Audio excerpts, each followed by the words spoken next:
order. Pursuant to the notice issued on July 12, 2023, the committee is meeting to consider one nomination and 18 legislative measures. I note the presence of a quorum. First off, I'd like to just recognize Ranking Member Paul for any opening statements that he would like to give. But before he does that, I'd like to thank him and thank your team for working together on this markup, spending a lot of hours together, and appreciate all that effort. Ranking Member Paul, any opening comments? I am concerned that we're going to try to get through 19 bills in 1 hour, so that'll be a bill about every 3 minutes. I'm also concerned, I guess, that of the 19 bills that we're going to try to do in an hour, that there are no CBO scores on 18 out of the 19. Of the bill that has a CBO score, there's no indication of any desire to pay for it by finding the money or having a revenue source for it. You know, our government spends about $1 trillion, we don't have every year. I think it was Gideon Tucker in 1866 who said, no one's life, liberty, or property is safe when the legislature's in session. And I think there is some truth that more legislation is not always better for the country, particularly legislation that is not well thought out or had a great deal of time to discuss, hasn't had a CBO score.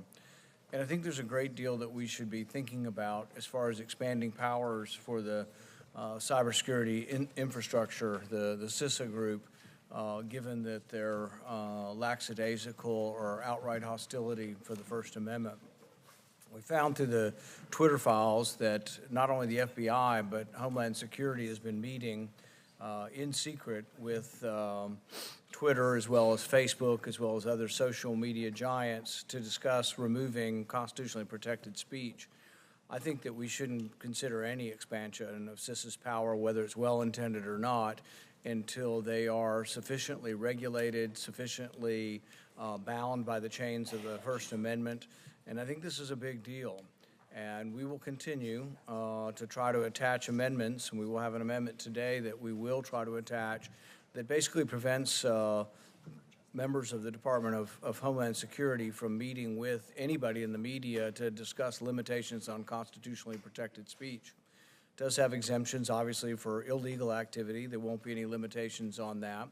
And but discussing what someone's opinion is on whether or not your 2-year-old that's already had COVID should be vaccinated is an opinion, should be protected.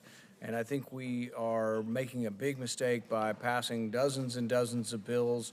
There's another 15 bills that they're trying to stick on the NDAA on this without really having any, I think, full-throated discussion on the problems with our First Amendment liberties being subjected to, I think, really assault by the Department of Homeland Security. I think we should have people from Homeland Security come in on these bills, discuss, how they will change things. A lot of times, we've thrown money at things in the past and we don't end up getting the results we want, and we aren't really having any interviews with the people who run these programs. I don't think we're fully assessing what's wrong with the current programs. We got an amendment at 9:15 this morning.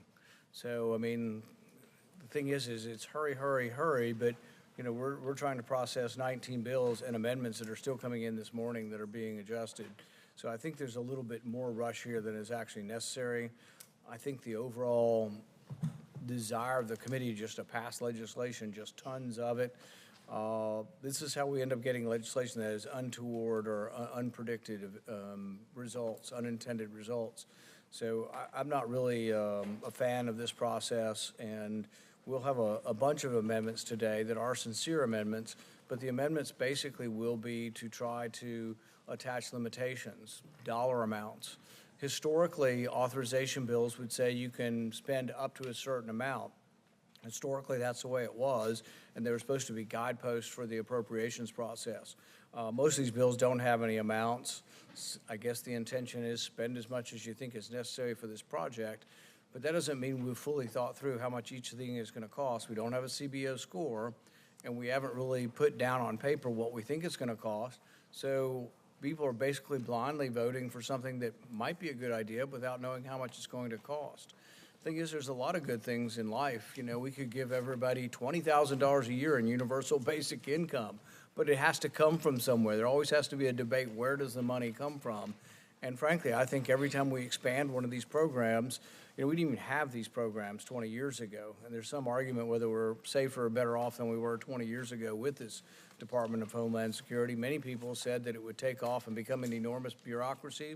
I think they're right. I think that's what we have, is an enormous bureaucracy. So I think we should have a more full-throated discussion on what this costs, how big a problem our debt in our country is, and whether or not we just keep adding stuff willy-nilly without ever considering the cost of things, or adding pay-fors, or having any way of sort of sign to say we are concerned with how much debt we have. Thank you, Ranking Member Paul. In terms of timing, we're going to try to get as much done as we can here, but we will then recess and have another session to continue to work on these bills going forward, but we hope we can move forward in an efficient manner. In terms of CBO scores, just want to be clear that no committee gets CBO scores until after a markup. We pass bills for every single committee, not just this committee, without a CBO score, because they could change in committee, and CBO will score after it comes out of committee, after amendments have been adopted, and then before it gets to the floor, everybody has an opportunity to look at the cost on the work product that comes out of not just our committee, but all other committees. We all serve on other committees. We know that's how it works for every single committee. I know members have a busy day today. We've got a joint session of Congress with the President of Israel, and so we will move to the business at hand immediately. I will first move the committee. We'll now proceed to the consideration of Farah Damlin to be the Inspector General of the Federal Communications Commission. This nomination has been sequentially referred to HISGAC after it was advanced by the Commerce Committee last week with a unanimous bipartisan support last week in Commerce. The question is on whether to favorably report the nomination. The clerk will call the roll. Senator Carper. Aye. Senator Hassan. Aye. Senator Sinema. Aye. Senator Rosen. Senator Padilla. Aye. Senator Ossoff. Senator Blumenthal. Aye. Senator Paul. Aye. Senator Johnson. Aye by proxy. Senator Langford. Aye. Senator Romney. Aye. Senator Scott. Aye. Senator Hawley. Aye by proxy. Senator Marshall. Aye by proxy. Senator Peters. Aye.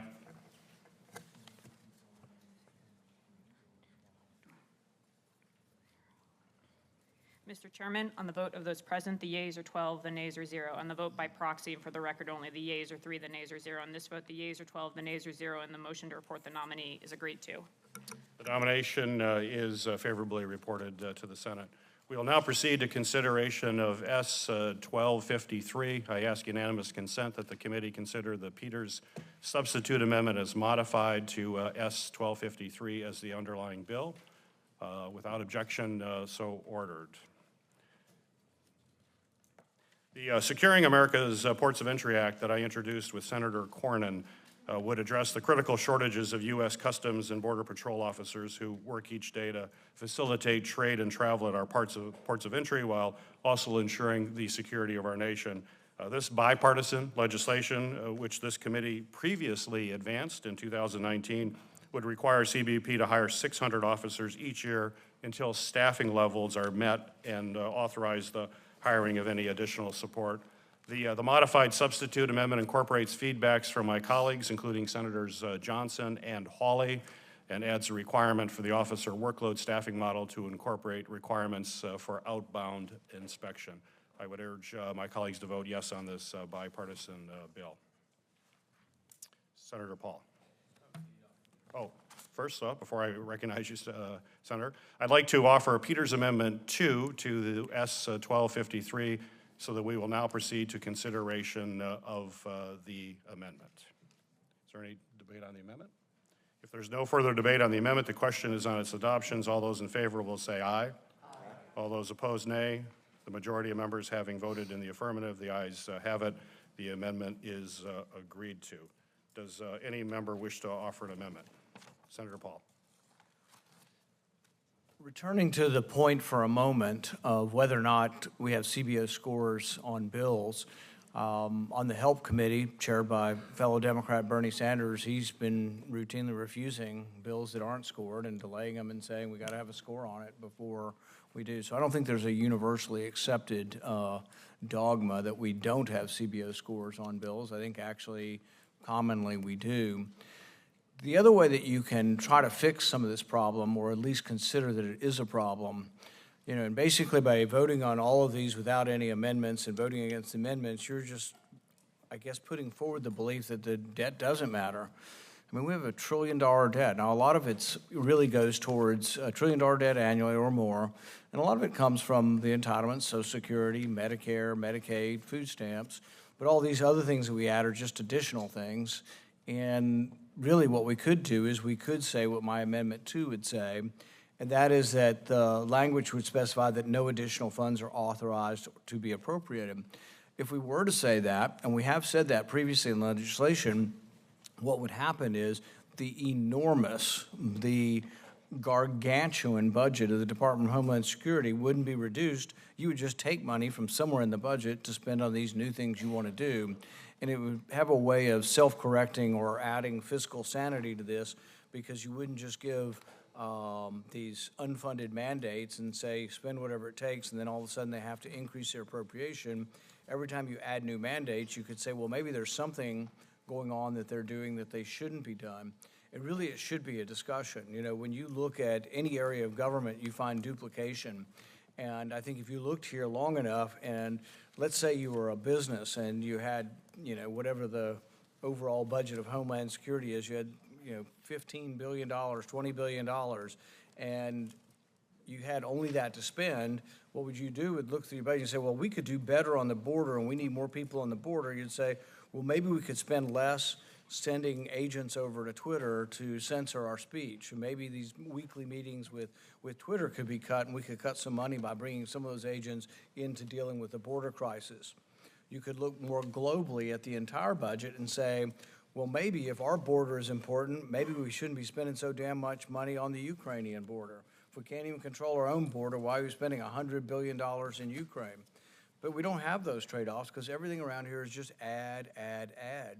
So it isn't always specifically so much what's in these bills, it's what's not in these bills. There's no fiscal constraint in these bills. There's no understanding that we face this mountain of debt getting bigger and bigger, that the interest payments are growing so large in our debt that they're pushing and pushing and pushing and blocking out other expenditures. So my amendment would say basically, very simply, wouldn't affect the bill at all. It would just say that no additional funds are authorized to be appropriated. You'd have to find them within the overall budget of DHS, and I'd request a recorded vote on it. This amendment would basically undermine the bill by removing the hiring requirements for CBP officials.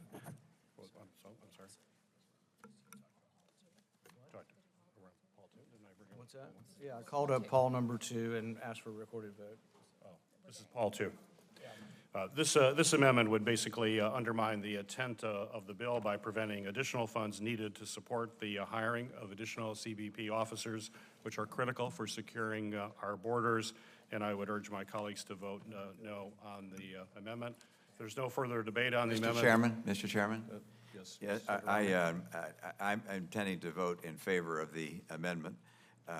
But some of the discussion that was offered by my colleague, Senator Paul, I think has to be spoken out about, and that is the idea that Ukraine is a matter of border security is, in my opinion, a great departure from accuracy. Russia attempted to attack Kyiv, the capital of a sovereign nation, has brutalized the people of Ukraine, has kidnapped children, and continues to rain horror upon the people of Ukraine. The idea that this is a border issue is trying to paper over what is an outrageous act on the part of the Russian leadership. So even though I support this particular amendment, I do not support the logic that was described. Thank you, Mr. Chairman. Thank you, Senator Romney. Ranking Member Paul.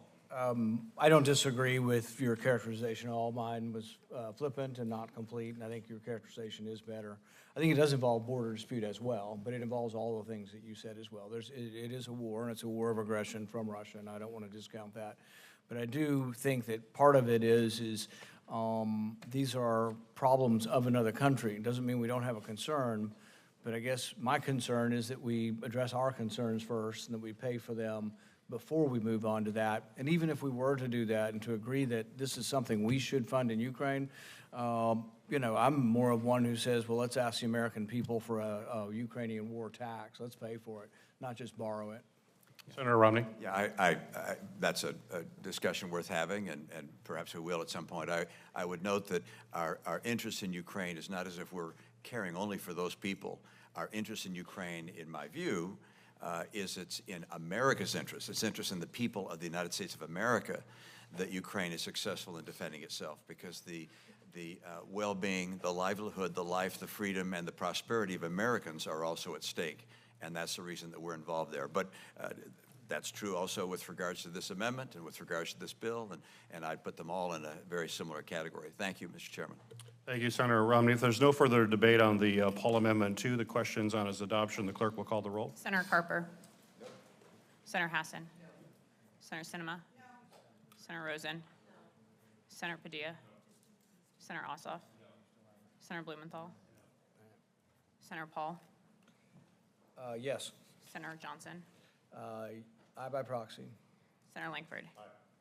Senator Romney. Senator Scott. Senator Hawley. No by proxy.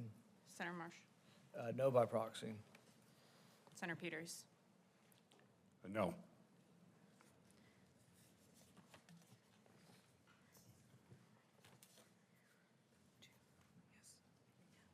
Mr. Chairman, on the vote of those present, the yeas are 3, the nays are 9. On the vote by proxy, the yeas are 1, the nays are 2. On this vote, the yeas are 4, and the nays are 11, and the amendment is not agreed to.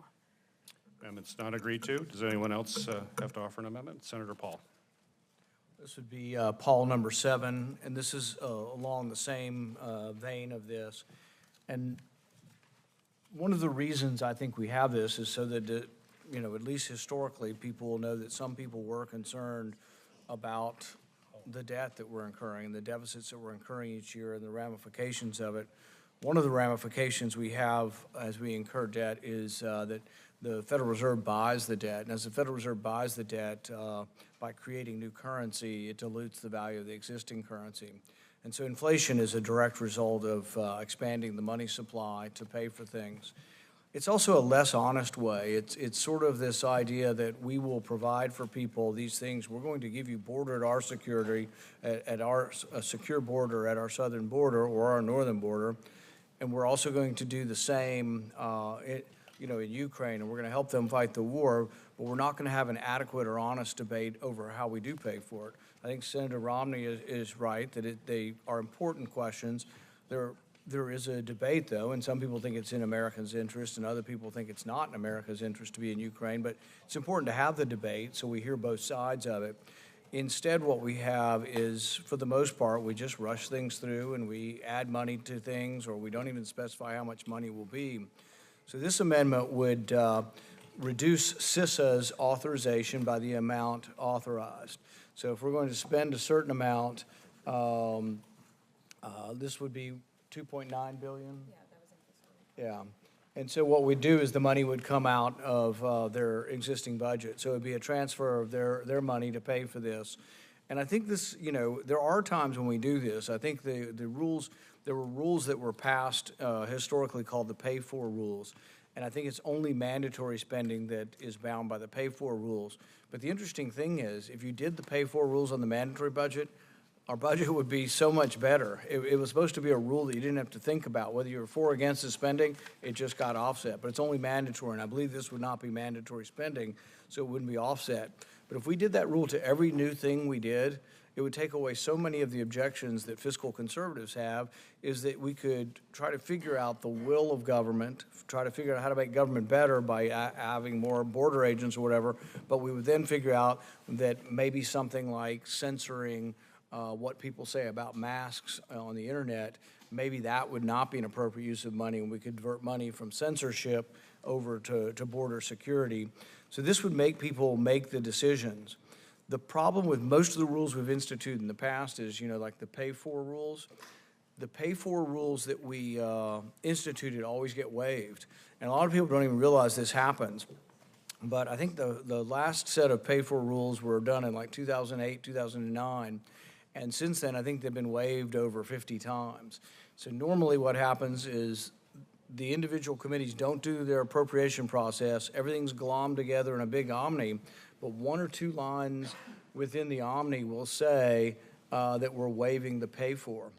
The pay for also requirements actually require for tax reductions as well. And some have tried to claim, well, Republicans don't care when there's a tax cut, whether that does anything to the balance situation. But when we passed the tax cut in 2017, I insisted on trying to keep the pay-for rules in place in the 2017 tax cut, and they were waived in a subsequent bill. And I put forward an amendment to keep the pay-for rules, and there were only 4 votes for it, myself and 3 other Republicans. So there are rules out there, and it really is the responsibility of Congress, and we evade our rules. I mean, it's not only that people don't seem to care about the debt, they actually purposely and physically vote to waive the rules that could be saving this country from the fiscal ruin. So this amendment would take CISA authorization and reduce it by the amount authorized in here, which my staff is telling me is estimated to be a cost of about, say again? That's how much CISA had for FY '23. That, they have that, yeah, okay. That, they're saying that there is adequate money in CISA to pay for this with the transfer. And I'd request a roll call vote on Paul Amendment number 7. This amendment would basically rescind critical funding from the Cybersecurity and Infrastructure Security Agency. We should not have to choose between protecting our critical infrastructure or securing our borders. I believe we can do both. I urge my colleagues to vote no on the amendment. Seeing no further debate, the clerk will call the roll. Senator Carper. No by proxy. Senator Hassan. No. Senator Sinema. No. Senator Rosen. No. Senator Padilla. No. Senator Ossoff. Senator Blumenthal. No. Senator Paul. Yes. Senator Johnson. No by proxy. Senator Langford.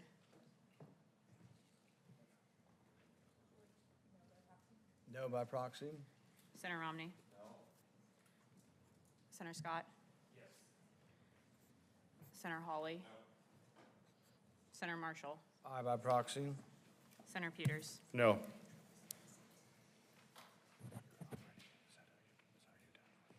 No, but just one more comment. No. Mr. Chairman, on the vote of those present, the yeas are 2, the nays are 9. On the vote by proxy, the yeas are 1, the nays are 3. On this vote, the yeas are 3, the nays are 12, and the amendment is not agreed to. Amendment's not agreed to. Senator Paul. I just wanted to respond very quickly to the chairman's point of view that we shouldn't have to choose between adding border agents and keeping the same amount of money in CISA and spending it on this. That is a valid opinion that anybody can have. I disagree with it because I think that is our role as legislators. And it's why the legislators at the state level are so much more honorable, actually, I think, than Congress. Because the state budget or a county budget and magistrates, it's a fixed amount. And so they have to make choices. And so they make priorities. Should this road be built or this? Should this sewage, drainage be fixed or should this one be fixed? And that's the whole judgment of legislators is to decide what's the most important to spend and that there's no limit. Because we print up the money to pay for our debt and there's no limit to how much we can borrow other than the destruction of the currency, this is a problem, so we don't ever choose. And I guess that's one of my main complaints of government is that we should have to choose. We should look at the entire CISA budget and decide what is appropriate spending, what is not appropriate spending. Is this spending more valuable than the other? Because in all likelihood, I might actually support this amendment if it were to say this is more valuable and border security and more agents is more valuable than something else we're doing. Censorship would be one thing I would delete money from. But I continue to oppose the bill if it's not paid for. If there's no further debate on the amendment, the question is now on final passage of S 1253 as amended. The clerk will call the roll. Senator Carper. Yes by proxy. Senator Hassan. Yes. Senator Sinema. Yes. Senator Rosen. Yes. Senator Padilla. Yes. Senator Ossoff. Aye. Senator Blumenthal. Yes. Senator Paul. No. Senator Johnson. Aye by proxy. Senator Langford. Aye. Senator Romney. Aye. Senator Scott. Aye. Senator Hawley, Senator Marshall, Aye by proxy. Senator Peters. Aye. Mr. Chairman, on the vote of those present, the yeas are 11, the nays are 1. On the vote by proxy, and for the record, only the yeas are 3, the nays are 0. On this vote, the yeas are 11, the nays are 1, and the motion is agreed to. Motion is agreed to. We will now proceed to the consideration of S 1444. I ask unanimous consent that the committee consider the Langford substitute amendment as modified to S 1444 as the underlying bill. Senator Langford, would you like to say a few words about your bill? Sure would. This has been an ongoing issue for a very long time at Border Patrol, that if you get to GS-12 position, which is most of the folks that are actually working on the line, that are actually in the field, once they get to 80 hours, and right now we're requiring those folks to work a lot of overtime on it, they don't actually get overtime pay. So literally, folks that are working in other places are getting paid more. If they're on other federal law enforcement, they're getting paid more. But for those folks from 80 to 100 hours in their pay period there, that's 2 weeks, they're not getting additional overtime pay during that time period. So literally at the time we're asking more of Border Patrol, we're not compensating for them. So that is not right to just cut off their compensation at that point. This has been an ongoing fight for a while to be able to adjust the pay for them. We've worked with DHS, we've worked with OPM on how to be able to do that in a way that everyone would sign off on. The administration signed off on this now as well, and we need to be able to make this right. We are wrong to ask them to do more and not pay them more. Senator Sinema. Thank you, Mr. Chair. You know, the United States Border Patrol is at a tipping point. When I visit my border in Arizona and hear directly from our agents, they tell me how thinly they are spread and how their pay just doesn't keep up with the financial responsibilities of their families. I hear about how agents used to seek waivers to stay in their positions for just 1 extra year. But now those who don't leave for other agencies are counting down the days for their retirement eligibility. You know, these men and women put their life on the line for us every day to protect Arizona communities and to protect America's national security. In the next few years, all of the agents who joined the Border Patrol in the first years after it was created by the Department of Homeland Security will become retirement eligible. So we cannot wait any longer to fix our recruitment and retention challenges. Our act, the Border Patrol Enhancement Act, takes that first step in addressing the most important pay concerns that our agents are facing. So we have an opportunity today to step forward and support these brave men and women and protect America's security interests. I want to note that I won't be supporting any amendments to the bill to this day today, and I would urge my colleagues to join us in moving a clean bill out of the committee today. Thank you. Does Senator Sinema, does any member wish to offer an amendment? Senator Paul. This will be Paul Amendment Number 2, which adds language to specify that no additional funds are authorized to be appropriated, that the money will be found within the budget. Earlier, we were talking about how the Department of Homeland Security, has billions of dollars, and my staff reminded me the actual amount. It's actually over $100 billion. This is an extraordinary amount of money, and you would think with that much money, what we would do is spend a whole hearing having Department of Homeland Security come in and go over the general categories of the budget, how much they're spending on each item, where we think they might be spending too much, ask them questions, on whether the money is being appropriately spent. Of the $100 billion, there's apparently over $17 billion being spent on the border. Correct? Yeah.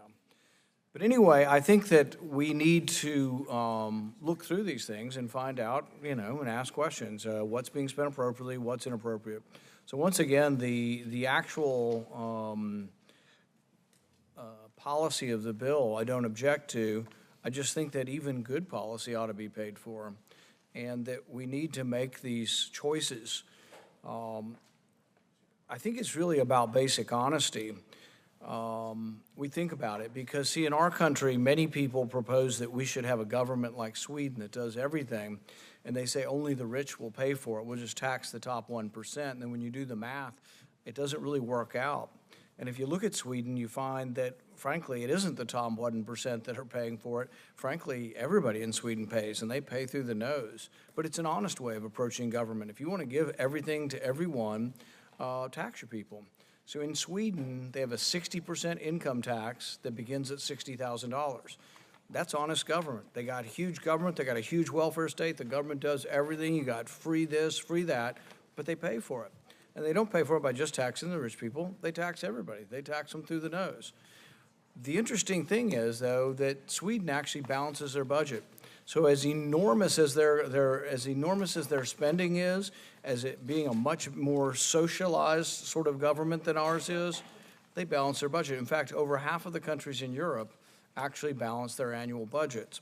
So if we were to do it, and you want all these things, and everybody wants a bigger Department of Homeland Security, and everybody thinks that there is no limit, we gotta spend, in 5 years we'll come back and the border will still be run amok and nothing, because really you won't ever fix the border until you send people back who break the law. If you're gonna keep people in the country who break the law and send them to far-flung states away from the border, you'll never fix the problem, because there always will be this beacon.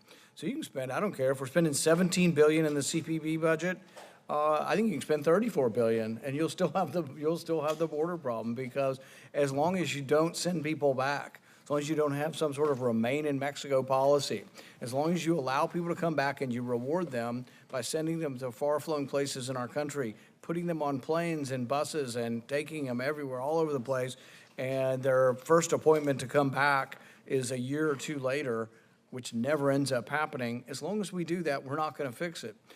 But once again, I'm not necessarily opposed to the policy of the bill. What I'm opposed to is not paying for it. So what this would do is it would make the hard choices. If no additional funds are being allocated for this, everybody over there at Department of Homeland Security would have to say, well, we have $100 billion. You think we could find whatever this is going to cost, which doesn't have a score, but we'd have to find whatever it's going to cost. It will cost some money. And let's just be honest about it and say what we wouldn't spend the money on. But then we would have to make these difficult choices between spending money here or not spending money here. So I would request a recorded vote on Paul Amendment number 2. Senator Langford. Mr. Chairman, you know what, Senator Paul has so many great points in the conversation there. We're not going to solve the border issues until we actually get serious about having the border. This is an issue that we do need to have more hearings, more conversations. This is the Homeland Security Committee. We need to have that dialogue more consistently to be able to talk about what the actual problem is, what the actual numbers are, and how we're tracking this. In this particular case, I'm not going to support this amendment, not because I'm not passionate about where we are in the debt and deficit, but because DHS has used every excuse not to be able to take care of folks in Border Patrol. We do need to be able to take care of folks in Border Patrol. We do need to deal with our budget issues as well. This is an area where the Appropriations Committee is going to have to be able to work hard on trying to be able to find and how they're going to balance it. But the last thing I want is an excuse again sitting out there for DHS to not be able to take care of the overtime for our Border Patrol. So I'm going to oppose this amendment, but I'm going to request again that we have more hearings dealing with border issues here on the broader issue. Thank you, Senator Langford. Seeing no other discussion on the amendment, we will now proceed to the consideration of the Paul Amendment number 2 to S 1444. A roll call was requested. The clerk will call the roll. Senator Carper. No. Senator Hassan. No. Senator Sinema. No. Senator Rosen. No. Senator Padilla. No. Senator Ossoff. No. Senator Blumenthal. No. Senator Paul. Aye. Senator Johnson. Aye by proxy. Senator Langford. No. Senator Romney. No. Senator Scott. No. Senator Hawley. No. Senator Marshall. No by proxy. Senator Peters. No.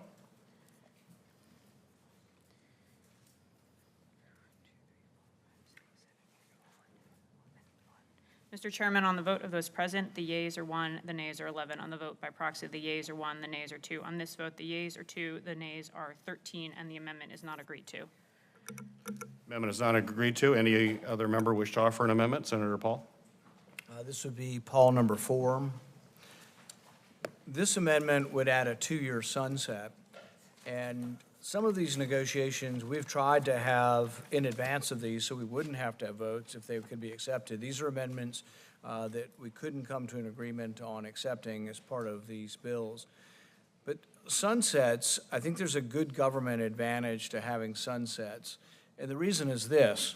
It could be in 2 years we study the situation and we say that by giving increased overtime pay that we employed more people, that morale was higher, and that it was a success.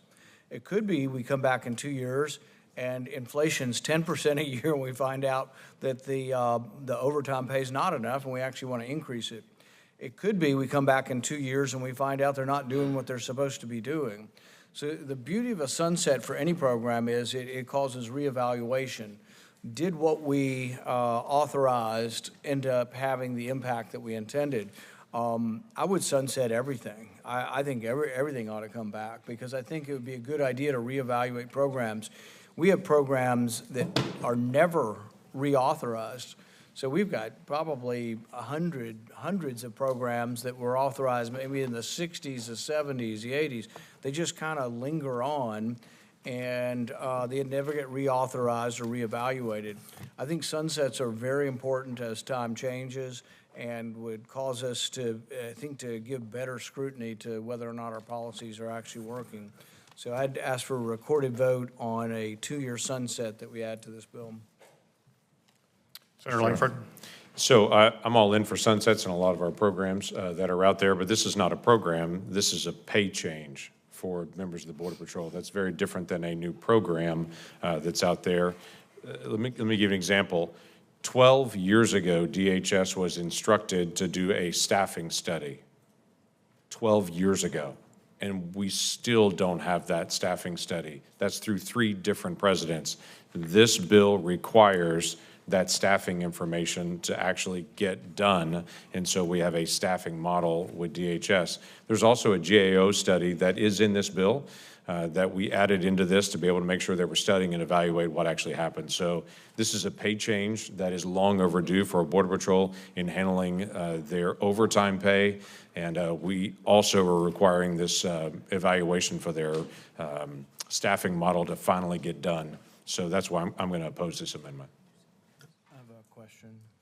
Senator Sinema. Mr. Chair, I would just encourage folks to oppose this amendment. A 2-year sunset on this would mean that we would provide overtime pay for our Customs and Border Patrol agents for 2 years, and then somehow 2 years from now, they would no longer need that. They would no longer need the staffing. But we know that the crisis in staffing is actually hitting right now. Again, the first agents who were hired when this agency was created are at or nearing retirement age, and we are not able to fill the pipeline effectively for their replacements. So a sunset would be just pushing this crisis 2 years down the road. Senator Paul. I had a quick question for Senator Langford. The staffing summary that they've delayed forever, does this bill require it get done before the pay raise goes into effect? Are they contingent upon each other? No, they're not contingent, just requires it to get done finally. And I guess my point there would be, I know your intentions are well, and I agree with it. We ought to have a staffing summary. We ought to have the GAO report.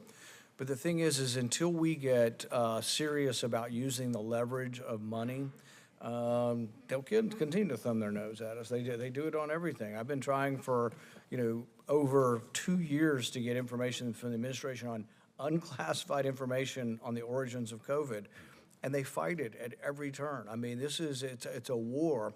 And so, if I had my druthers, I'd be for all of these things, and I'd say, one, your members don't get the pay raise or the overtime unless you give us these reports.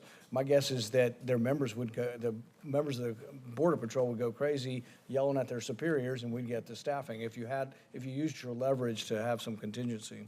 My concern on that is that DHS has not been eagerly pursuing this pay change for the folks in the Border Patrol already, and they would use that study as one more excuse not to do it. Right.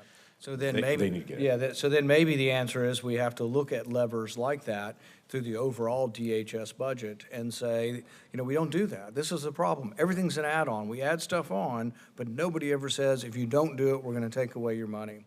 The House has some specific versions for actually doing that to some of the intel committees that aren't listening or paying attention. They just simply say, we're not going to spend it on this. Right. And, but we can't keep doing what we're doing.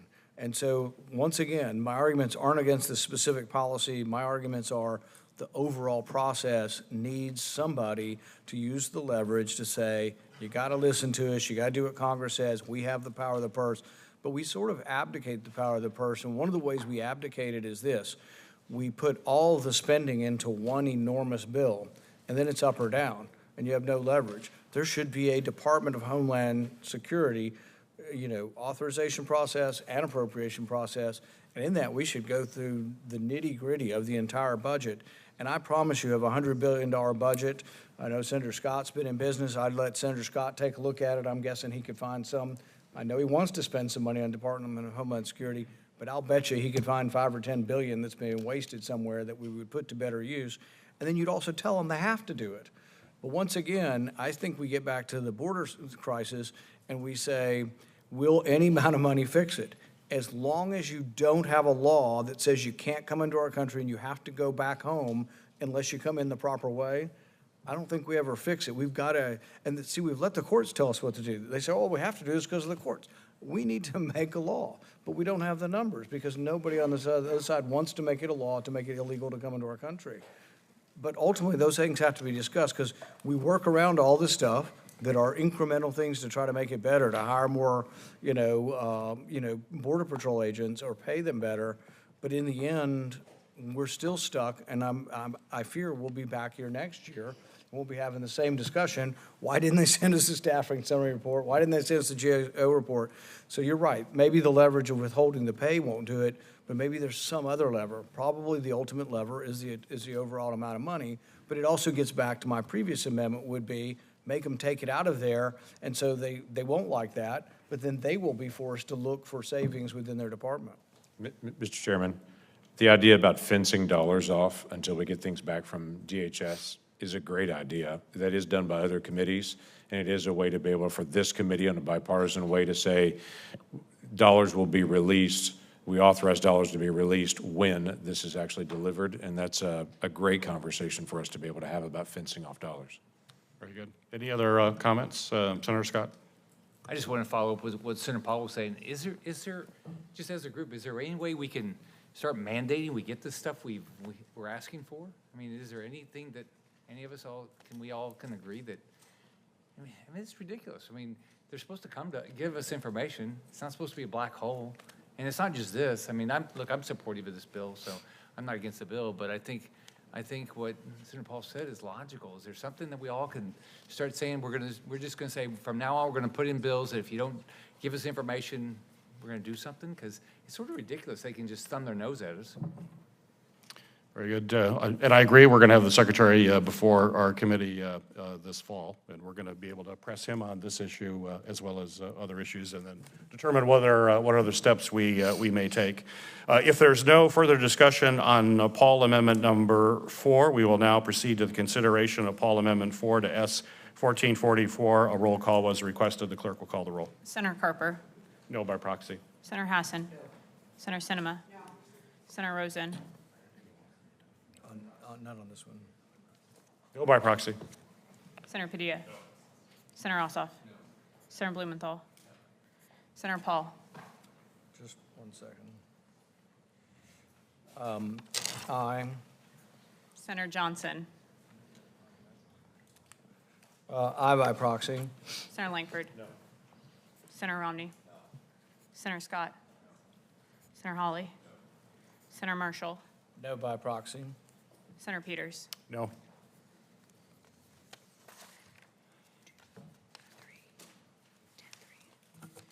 Mr. Chairman, on the vote of those present, the yeas are 1, the nays are 10. On the vote by proxy, the yeas are 1, the nays are 3. On this vote, the yeas are 2, the nays are 13, and the amendment is not agreed to. The amendment is not agreed to. If there's no further debate or amendment, the question is now on final passage. Pardon? Oh, I'm sorry, Senator Padilla. Before we vote on final passage, not offering an amendment, just wanted to comment to understand our staffs were working together, and there was agreement to further specify the entity to do the staffing study that Senator Langford referenced. But although we got the language back from Ledge Council, it wasn't in time for consideration during this proceeding. So as this moves through the floor, just further specifying that the qualified research entity to do the study means an independent, non-for-profit, federally funded research entity with the appropriate expertise and capability. So look forward to working with you to address that as the bill proceeds. And I want to thank you, Senator Langford and Senator Sinema, for your leadership on this item. Thank you, Senator Padilla. We will continue to work on it as it moves to the floor. But I certainly also want to say I appreciate the work of both Senator Langford and Sinema who worked on this legislation. We held it over from the last markup, and appreciate your indulgence on that so we could act on it today. With no further debate, the question is now on final passage of S 1444 as amended. The clerk will call the roll. Senator Carper. Aye by proxy. Senator Hassan. Senator Sinema. Senator Rosen. Aye by proxy. Senator Padilla. Senator Ossoff. Senator Blumenthal. Senator Paul. No. Senator Johnson. Aye by proxy. Senator Langford. Senator Romney. Senator Scott. Senator Hawley. Senator Marshall. Aye by proxy. Senator Peters. Aye.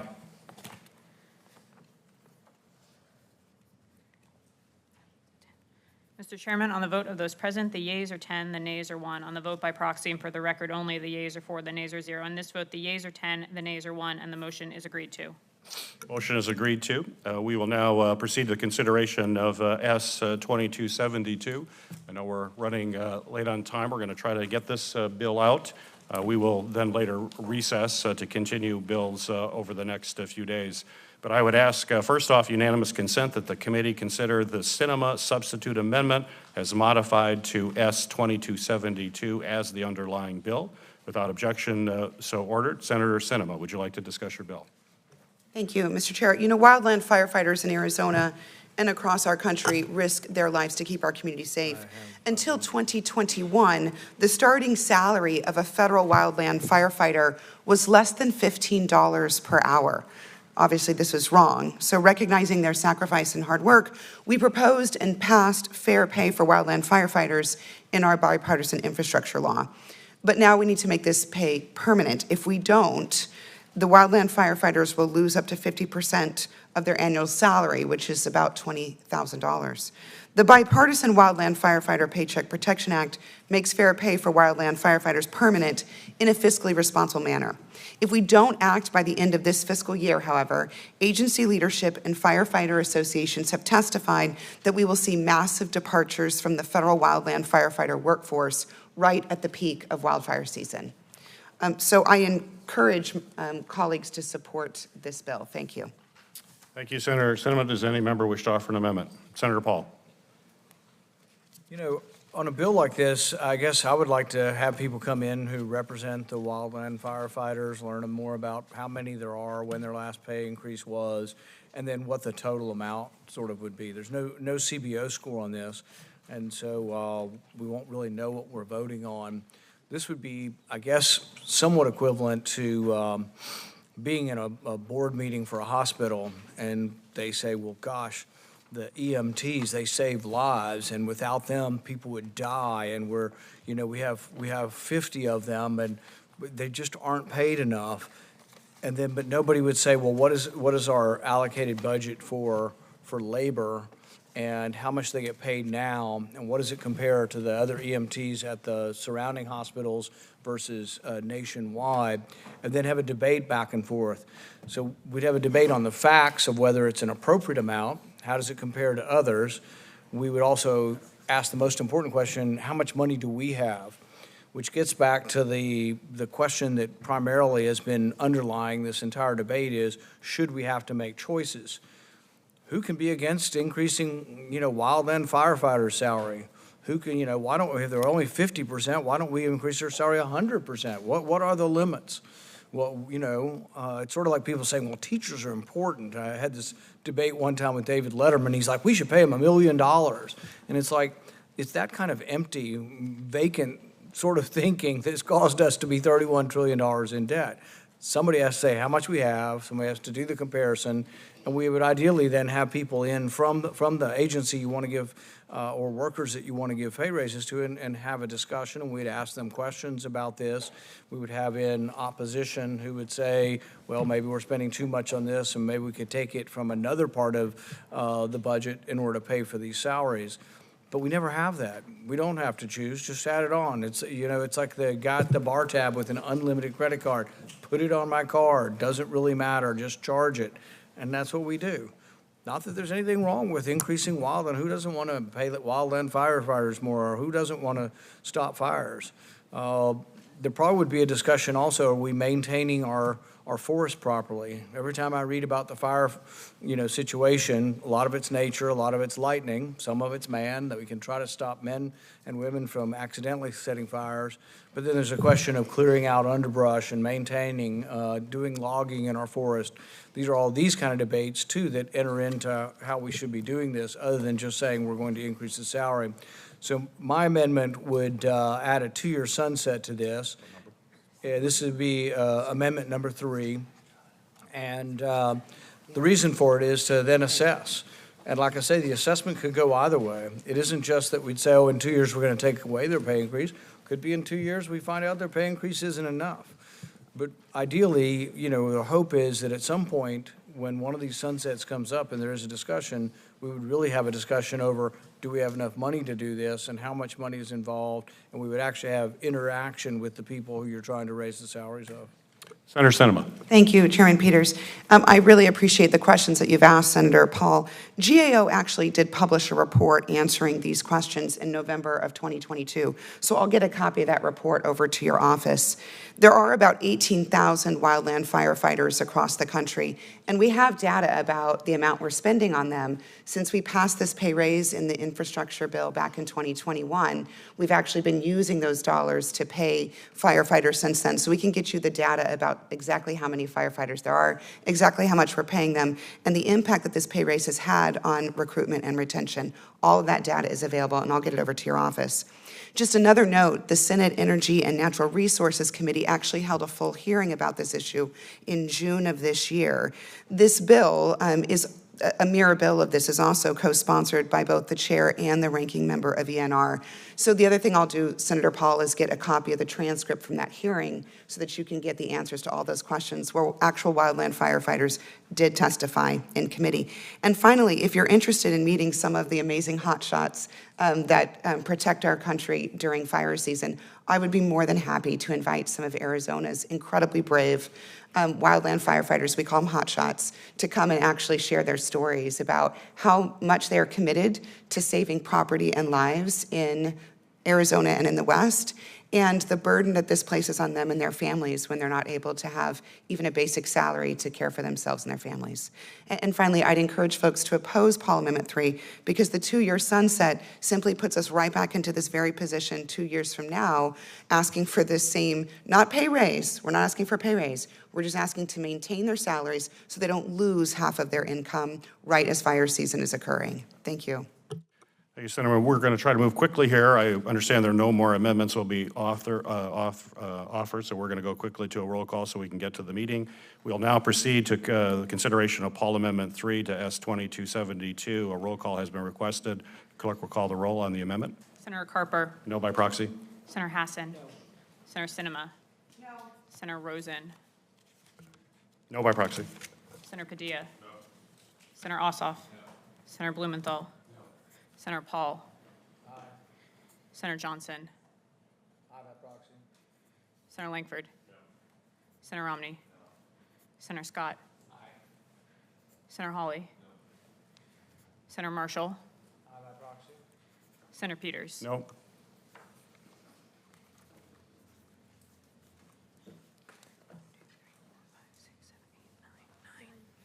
Mr. Chairman, on the vote of those present, the yeas are 2, the nays are 9. On the vote by proxy, the yeas are 2, the nays are 2. On this vote, the yeas are 4, the nays are 11, and the amendment is not agreed to. Amendment's not agreed to. If there's no further debate or amendment, the question is now on final passage of Senator Scott. I just 2 things. One, I think what Senator Paul brought up on the there's a group in Florida called Tall Timbers, and they actually do all the research. But the federal government doesn't use much of it of prescribed burn, which it does reduce the cost, which puts these firefighters at less risk. That's one thing. 2, I want to thank you and Senator Simon for agreeing to ensure we have a CBO score before it's sent to the floor. Thank you, Senator Scott. The question is now on final passage of S2272. As amended, the clerk will call the roll. Senator Carper. Aye by proxy. Senator Hassan. Aye. Senator Sinema. Aye. Senator Rosen. Aye by proxy. Senator Padilla. Aye. Senator Ossoff. Aye. Senator Blumenthal. Aye. Senator Paul. Yeah. Senator Johnson. Aye by proxy. Senator Langford. Aye. Senator Romney. Aye. Senator Scott. Aye. Senator Hawley. Aye. Senator Marshall.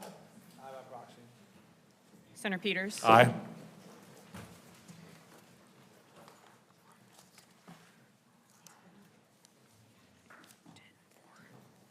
Mr. Chairman, on the vote of those present, the yeas are 10, the nays are 1. On the vote by proxy, and for the record only, the yeas are 4, the nays are 0. On this vote, the yeas are 10, the nays are 1, and the motion is agreed to.